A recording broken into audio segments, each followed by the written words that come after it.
सम्पूर्णमा जय मसीह। जीवनको लागि सत्यता दैनिक उपासना पुस्तक गस्पल पब्लिकेशनद्वारा प्रकाशित भएको आजको शीर्षक रहेको छ येशूले हामीलाई उठाउनुहुन्छ। आज वैशाख 15 गते सोमबार अप्रेल 28 तारिक। आजको खण्ड रहेको छ मर्कुस 9:26 देखि 27। यहाँ यस प्रकारले लेखेको छ, अनि चिच्याएर त्यस केटालाई साह्रै लछार पछार पारी त्यो आत्मा निस्क्यो र त्यो केटो मुर्दासरी भयो। यहाँसम्म कि धेरैले त त्यो मरेछ भनी ठाने, तर येशूले त्यसको हात समातेर त्यसलाई जुरुक्क उठाउनु भयो र त्यो उठ्यो। त्यहाँ त्यस्तो कोही मानिस छैन जसलाई येशूले सहायता गर्न सक्नुहुन्न। मर्कुस 9 अध्यायमा हामी येशू र लामो समयदेखि भूत लागेको ठिटो बीच भएको वार्तालाप पढ्न पाउँछौँ। बालपनदेखि नै यो केटो अप्ठ्यारो परिस्थितिमा भएर गइरहेको थियो।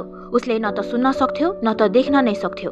जब त्यस ठिटोलाई भूत लाग्थ्यो त्यसले उसलाई भुइँमा पछार्थ्यो, मुखमा फिस काट्ने, दारा किटिने र अरठ्ठै बनाउँथ्यो। मर्कुस 9:18। यो केटो खराब परिस्थिति भएर गइरहेको थियो। ऊ शारीरिक रूपमा अपङ्ग थियो। उसले बुबा, परिवार वा साथीहरूले दिएको सान्त्वनाको कुनै शब्दहरू सुन्न सक्दैन थियो र आफ्नो पीडा र डरलाई आवाजद्वारा व्यक्त गर्न पनि सक्दैन थियो।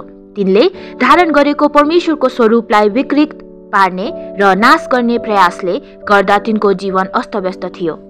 यस्तो आशाविहीन परिस्थितिमा येशूले दुष्ट आत्मालाई ईश्वरीय वचनद्वारा हप्काउँदै उसको जीवनमा हस्तक्षेप गर्नुभयो। तब उहाँको शक्तिशाली हप्कीले दुष्ट आत्माको शक्तिहीन क्रोधलाई बाहिर निकाल्यो र ठिटोलाई मरेतुल्य बनाएर त्यसबाट निस्क्यो, अनि येशूले उसलाई उठाउनुभयो। वास्तवमा येशूले यही गर्नुहुन्छ।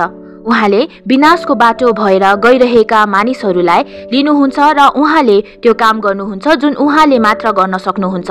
उहाँ तिनीहरूको जीवनमा प्रवेश गर्नुहुन्छ, तिनीहरूको हात समात्नुहुन्छ, तिनीहरूलाई उठाउनुहुन्छ र तिनीहरू उठ्छन्। येशू एकमात्र हुनुहुन्छ जसले साँचो रूपमा यसरी भन्न सक्नुहुन्छ, पुनरुत्थान र जीवन म नै हुँ। मलाई विश्वास गर्ने मर्यो भने पनि जीवित हुनेछ, अनि जिउने र म माथि विश्वास गर्ने प्रत्येक कहिले मर्ने छैन।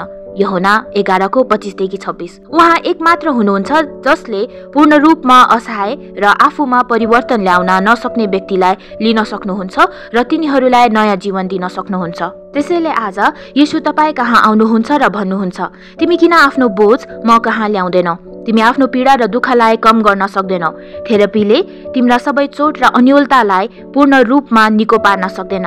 साँच्चै तिमी आफैले समाधान गर्न सक्दैनौ भनेर जान्नु तिम्रो निम्ति असल कुरा हो। तिम्रो बोझ म कहाँ ल्याऊ। त्यति मात्र होइन, तर उहाँ तपाईद्वारा अरू मानिसहरू कहाँ पनि आउन सक्नुहुन्छ। येशूको सहायताको खाँचो नभएको र येशूले सहायता गर्न नसक्ने मानिस तपाईले भेटाउनुहुन्न। कसैको जीवनमा सबै कुरा ठिक देखिए तापनि सामान्यतः उनीहरूको जीवनमा पछुतो र चिन्ता हुन्छ र त्यहाँ सधैँ पाप हुन्छ जसले हामी प्रत्येकलाई येशूले हस्तक्षेप नगर्नु भएसम्म बिस्तारै विनाशतिर तानिरहेको हुन्छ।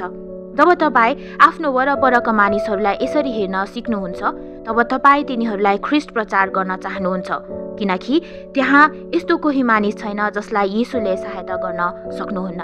तपाईको आजको दिन आशिषमय भएको होस्। जय मसीह।